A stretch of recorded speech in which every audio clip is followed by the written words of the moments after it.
आपका जब इस्तीफा आया बड़ा मौके पे चौका लगाया आपने। मैं अकेला चला था जानिबे मंजिल, मगर लोग आते गए कारवां बनता गया। ललन सिंह सीधे तौर पे आप पे कटाक्ष करते हुए नजर आए और बोले कि भाई ये जदयू में तो थे नहीं, कब ज्वाइन किए जदयू। इनके इर्द गिर्द वाले लोग बेहतरीन डॉक्टरों से इनका सही से जो है उचित उपचार करा नहीं रहे हैं। अब इसके पीछे जो षड्यंत्र हो, एक बड़ा कॉन्स्पिरेंसी जो है इनके स्वास्थ्य को लेके तो है। पसमानदा के लिए तो खजाने खोल के बैठ गई है मोदी सरकार इस मुद्दे पर। पसमानदा मुसलमानों को अनुसूचित जाति में अगर बहुत हित ऐसी हैं तो उसके सीमा को बढ़ा के आरक्षण के वहाँ पे पसमानदा बिरादरी के मुसलमानों को शामिल कीजिए। क्या करना चाहिए मुस्लिम समाज को? क्या जो इसके मुखालिफ हैं क्या वो चीज़ें उस हिसाब से हो रही हैं? वक्फ बिल से ज़्यादा खतरनाक ये वक्फ एक्ट है। इसमें जो 16 अमेंडमेंट एक्ट में और डाला गया है जो और स्क्रू टाइट किए हुआ है। अब जो है डॉक्टर कासिम अंसारी किस झंडे के बैनर तले नज़र आएंगे? हम लोग सियासत के लिए जन्मे नहीं हैं, खिदमत के लिए ही सियासत का रुख किए थे।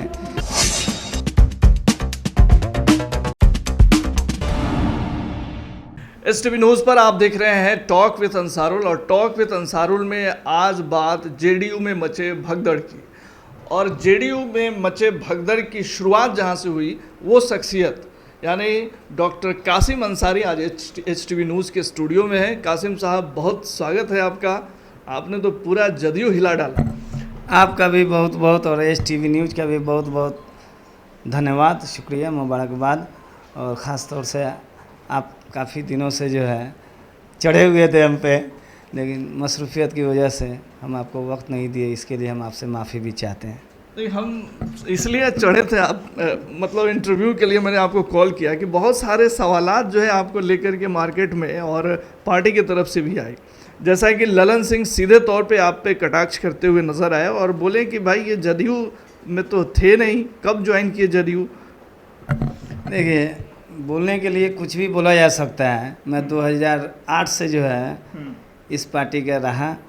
बीच के दिनों में 2018 के आखिर में 2019 के शुरुआत में मैं MIM ज्वाइन किया था। फिर 2020 में जो है हम ढाका विधानसभा से आज़ाद उम्मीदवार की हैसियत से चुनाव लड़े।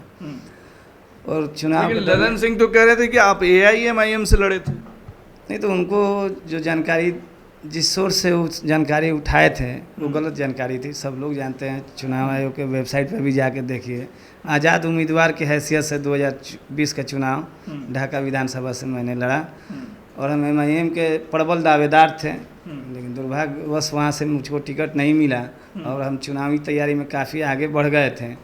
तो हम रुके नहीं, हम आज़ाद उम्मीदवार की हैसियत से चुनाव लड़े और चुनाव के बाद फिर हम जदयू ज्वाइन किए और जदयू में हम प्रदेश में ज्वाइन किए। उसका मैंने जो पेपर भी आप लोगों को सबमिट किए। कई मीडिया हाउस से सवाल आया तो वहाँ पे हम उसका वीडियो भेजे, उसका फ़ोटो भेजे, उस वक्त के अखबारात के जो है कतरन भेजे और पार्टी ने हमको जो है प्रदेश में जो है जो सेक्रेटरी बनाया उसका भी सनद भेजे। तो वो तो कंट्रोवर्सी चलता रहता है सामाजिक जीवन में। तो पार्टी से इस्तीफा देने के बाद पार्टी ने खुद आपको पहचानने से इनकार कर दिया। तो उनके पास कोई जवाब था नहीं। जिस मुद्दे के बारे में और जिस मुद्दे पर मैंने अपना इस्तीफानामा दिया तो आगे सामने बताना चाहिए था, मुद्दे पे बात होनी चाहिए थी। तो सिरे से इनकार किए। पार्टी तो ख़त्म है। जदयू पार्टी तो पिछले 6 महीने से ही हम लोग काफ़ी करीब से देख रहे हैं कि माननीय मुख्यमंत्री सर्वमान्य नेता हैं जदयू के, लेकिन आज 6 महीने से वो सिंबॉलिक उनका इस्तेमाल हो रहा है। सिर्फ सिंबॉलिक इस्तेमाल हो रहा है। चंद पदाधिकारी और 2 दिल्ली वाले 2-3 प्रदेश वाले नेता उनके इर्द गिर्द मंडराते रहते हैं और दिल्ली वाला फैसला वो 2 दिल्ली वाले करवाते हैं और प्रदेश वाले फैसला जो होता है हित में ये 2-3 लोग करवाते हैं। ये आप लोग भी अच्छी तरह से जानते हैं। उनका सही से इलाज नहीं कराया जा रहा है, सिर्फ सिंबॉलिक तौर पे उनका हर जगह इस्तेमाल हो रहा है।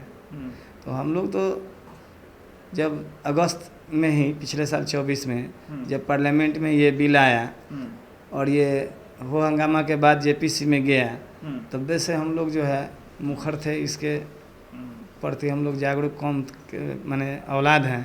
तो हम लोगों का नज़रियाती इख्तलाफ वहीं से शुरू हो गया है कि मेरे पार्टी का क्लियर स्टैंड नहीं रहा इस पर। औकाफ हमारे वजूद की लड़ाई थी और एक बड़ा तबका मुसलमानों का, आज 20 साल से बिहार में एनडीए की सरकार है, विशेषकर जदयू को जो है एक बड़ा मुसलमान का तबका जो है अच्छा प्रोपोर्शन में जो है इनके व्यक्तित्व पर वोट देता रहा। और लालू यादव को जो है एमवाई मजबूत समीकरण होने के बावजूद भी 20 साल से सत्ता से दूर रखा, तो इसमें मुसलमानों की अहम भूमिका रही है। ललन बाबू कितना अपने समाज का वोट देते हैं और कितना बिहार में तो सर्वे उन्हीं के सरकार ने कराया है, और जिस समुदाय से वो ताल्लुक़ रखते हैं, रिश्ता रखते हैं, और मुसलमान का अगर आधा भी अगर नीतीश कुमार लिए तो 12-11% वोट जो है मुसलमान का नीतीश के साथ होता था। और भूमिहार कितना है पूरा आप भी जान रहे हैं। तो कहने के लिए अब आपको बड़े का तो मैंने कहीं ना कहीं आपके कहने का मतलब है कि नीतीश कुमार के ऊपर उनके इर्द गिर्द के लोग हावी हो चुके हैं। एकदम, इसमें कोई शक की बात नहीं है। निश्चित रूप से ये जो औकाफ का जो ये मामला आज कोर्ट के जरिए सुनवाई हो रही है, अंतरिम जो है 2-3 पॉइंट पे जो है फैसला आता है, ये इसकी नौबत ही नहीं आती। पार्लियामेंट में भी नौबत नहीं आती। अगर नीतीश कुमार स्वेच्छा से निर्णय लेने की स्थिति में होते तो ये नौबत नहीं आती। आप तो डॉक्टर भी हैं, क्यों, मतलब क्या सच में इसमें कुछ सच्चाई है क्या कि नीतीश कुमार को कई लोग कई तरह की डिजीज़ बता रहे हैं? जी, ये उम्र की एक बीमारी होती है, ओल्ड एज जो है रिलेटेड डिजीज है, और इसमें इलेक्ट्रोलाइट इम्बैलेंस होता है। माने आदमी परमानेंट कोई चीज़ भूलता नहीं है, एक एपिसोड आता है, कभी भूलता है कभी अपने होश हवास में रहता है। इनके इर्द गिर्द वाले लोग बेहतरीन डॉक्टरों से इनका सही से जो है उचित उपचार करा नहीं रहे हैं। अब इसके पीछे जो षड्यंत्र हो, एक बड़ा कॉन्स्पिरेंसी जो है इनके स्वास्थ्य को लेके तो है, पूरा देश पूरा बिहार चिंतित है। आपका जब इस्तीफ़ा आया बड़ा मौके पे चौका लगाया आपने, मतलब बिल पास हुआ, समर्थन हुआ और आपने जो है तुरंत इस्तीफ़ा दे दिया। आप तो पूरे इंडियन मीडिया में छा गए। मैं अकेला चला था जानिबे मंजिल, मगर लोग आते गए कारवां बनता गया। मेरा कोई इंटेंस नहीं था कि इस तरह से पार्टी के अंदर भगदड़ हो। मुझको व्यक्तिगत तौर पर लगा कि मेरे समाज के साथ आज पार्टी नहीं खड़ी है, तो मैं ललन बाबू का जो डिबेट हुआ लोकसभा में उससे मुझको काफ़ी तकलीफ़ हुआ। 2-3 चीज़ सरासर झूठ बोल रहे थे उसके, माने इस वक्फ बिल के मेरिट पे कोई बात नहीं, सिर्फ ये एक हवाबाजी हो रही थी। बिल कुछ और इनका बयान कुछ और चल रहा था लोकसभा में। ये एक पसमानदा महिला और गरीब मुसलमानों की बात हो रही थी। तो मैं भी एक पसमानदा समाज से आता हूँ, ऐसा कोई बैरियर नहीं रहा। जिला अवकाश में कई बार मेंबर रहे हैं। मेरे एक दोस्त है जहांगीर साहब, जहांगीर आलम अंसारी, वो जिला अवकाश में सदर भी रहे हैं, जनरल सेक्रेटरी भी रहे हैं। कई मेरे जानने वाले जो है रियासती अवकाफ में महिला में भी है, पसमानदा समाज से भी है। तो इस मुद्दा पर सरासर पूरे देश के अवाम को गुमराह कर रहे थे। पसमानदा के लिए तो खजाने खोल के बैठ गई है मोदी सरकार इस मुद्दे पर। तो आप लोग को कुछ गुंजाइश नहीं उसमें दिख रही है? पसमानदा के लिए इतना घड़ियालू आंसू बहा रहे हैं, तो पसमानदा में जो लोग आते हैं, और सच्चर कमेटी भी कहती है कि दलितों से बदतर स्थिति जो है पसमानदा और मुसलमानों की है। आप उसका भी दुहाई दे रहे हैं सच्चर कमेटी का। अरे भाई, तो सच्चर कमेटी का जब आया, कांग्रेस ने अगर उसको लागू नहीं किया तो पिछले 11-12 सालों से आपकी मजबूत सरकार है, आप तीसरे टेन्योर में प्रधानमंत्री हैं, तो आपने क्या किया उस कमेटी को लेके? आप भी तो रद्दी के टुकड़ी में फेंके हुए हैं। दूसरी बात है कि पसमानदा के आप इतने हितैषी हैं और इतने घड़ियालू आंसू बहा रहे हैं, तो पसमानदा में जो बिरादरियाँ आती हैं वो अनुसूचित जाति के जो लोग हैं उस तरह के लोग हैं, माने उनको भी वही SC ST वाला जो है सहूलत मिलना चाहिए। आप आर्टिकल 341 जो 1950 में जो राष्ट्रपति अध्यादेश ला के जो है सिर्फ एक मुसलमान के अंदर जो है इसको रोके, तो हमारे यहाँ भी पसमानदा में दलित कम्युनिटी के लोग हैं, उनको हम ये नहीं कहते हैं कि अनुसूचित जाति का जो आरक्षण का दायरा है उसके अंदर डालिए, उसके आरक्षण के दायरा को बढ़ा के उनका जो हक मिल रहा है वो मिले आबादी के हिसाब से। पसमानदा मुसलमानों को अनुसूचित जाति में अगर बहुत हितैषी हैं तो उसके सीमा को बढ़ा के आरक्षण के वहाँ पे पसमानदा बिरादरी के मुसलमानों को शामिल कीजिए। और वहाँ हमारे यहाँ बुनकर हैं, वहाँ धानों के वो जो है आपका अनुसूचित जाति में आता है। हमारे यहाँ भी मेस्तर है, हमारे यहाँ भी जूता सीते हैं, चमार हैं मुसलमानों में। तो इस तरह का जो है ये सिर्फ दिखावा है, ये भ्रम फैलाया जा रहा है। मुसलमानों और पसमानदा के अगर हितैषी हैं तो मुसलमानों का जो है 300 आर्टिकल जो है बड़ा मुद्दा है, इस पे बात होनी चाहिए। आपकी मजबूत सरकार है, वो पार्लियामेंट के जरिए भी नहीं, सिर्फ राष्ट्रपति के अध्यादेश लगाए, फिर राष्ट्रपति अध्यादेश हटा दे तो जितने भी सुरक्षित सीट हैं वहाँ से भी पसमानदा मुसलमान चुनाव लड़ेंगे, विधानसभा का, लोकसभा का, और नौकरी में भी जाएंगे। उसके आरक्षण के दायरा को बढ़ाया जाए।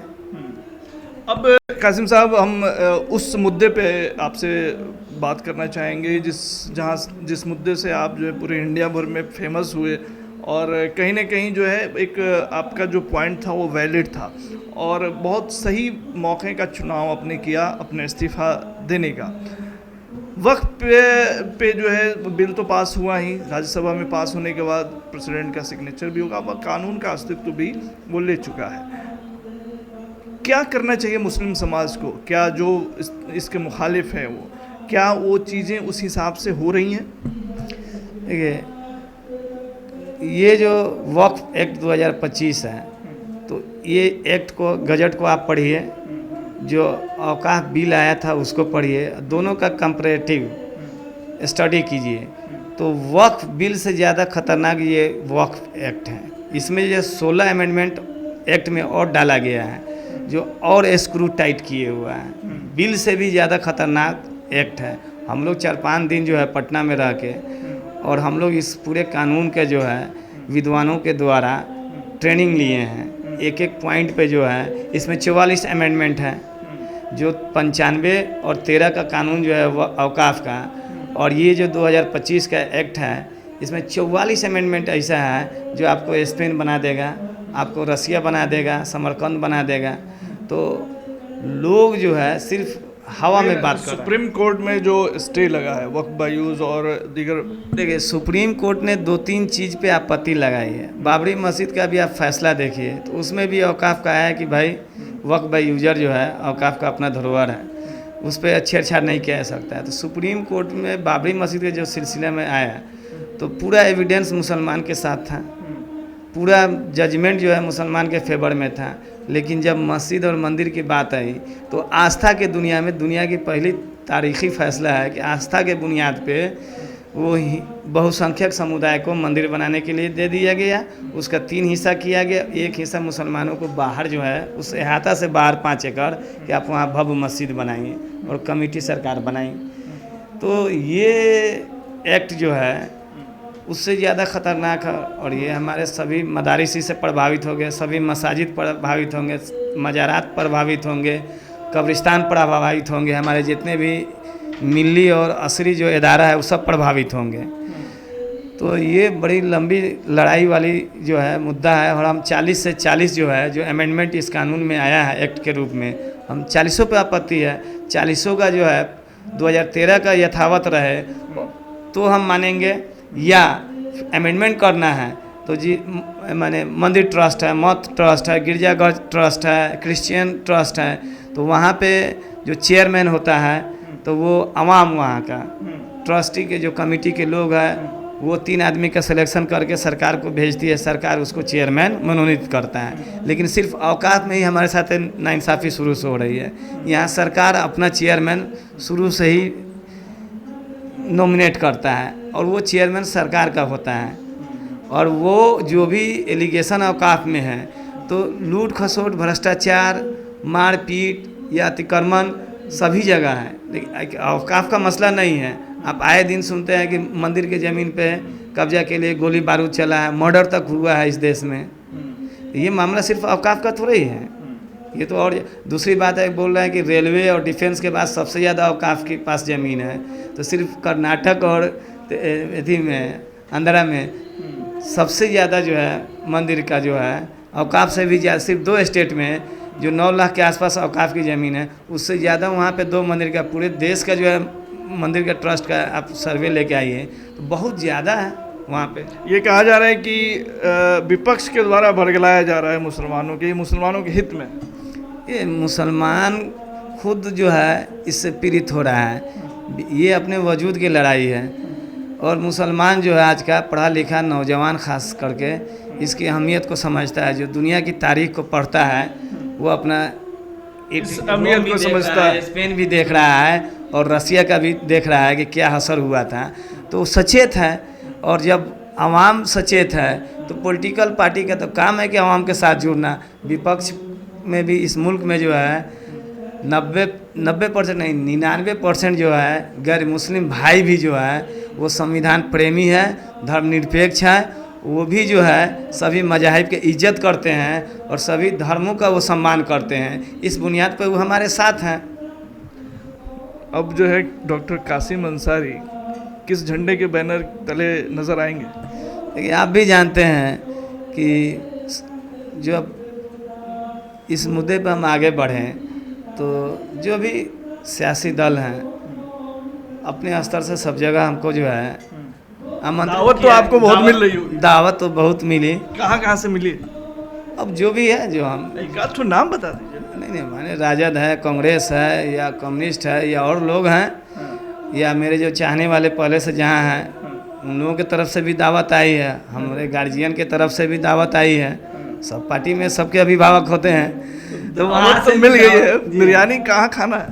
तो अभी ये लंबी तहरीक है और ये वजूद की लड़ाई है।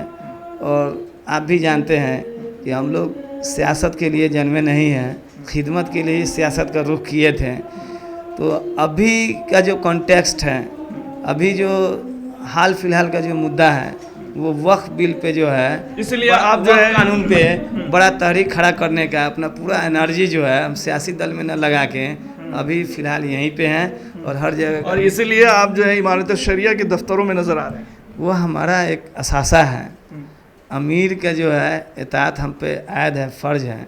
तो इमारत की तरफ से जो है बुलावे पे हम वहाँ पे अपनी रहनुमाई लेने के लिए गए थे। मैंने आगे क्या करना है हिकमत अमली के लिए ट्रेनिंग के लिए हम गए थे, वहाँ से दुआ के लिए गए थे। बहुत शुभकामनाएं और आप अच्छा करें अपने जीवन में, हमारी मुबारकबाद है आपको। और इसी तरह जो है अब जहाँ जाएं वहाँ लोगों को हिलाए रखें, तो हमारी मुबारकबाद है आपको। बहुत शुक्रिया हमसे बात करने के लिए। बहुत बहुत शुक्रिया आपका भी और STV चैनल का भी।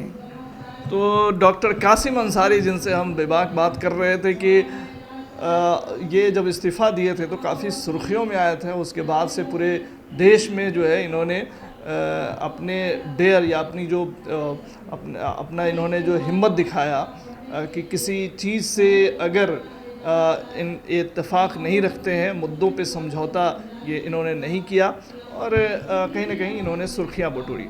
तो इनके साथ हमारी ये गुफ्तगू कैसी लगी आप हमें बताइएगा ज़रूर। तमाम खबरों और डिबेट्स के लिए जुड़े रहिए STV न्यूज़ के साथ।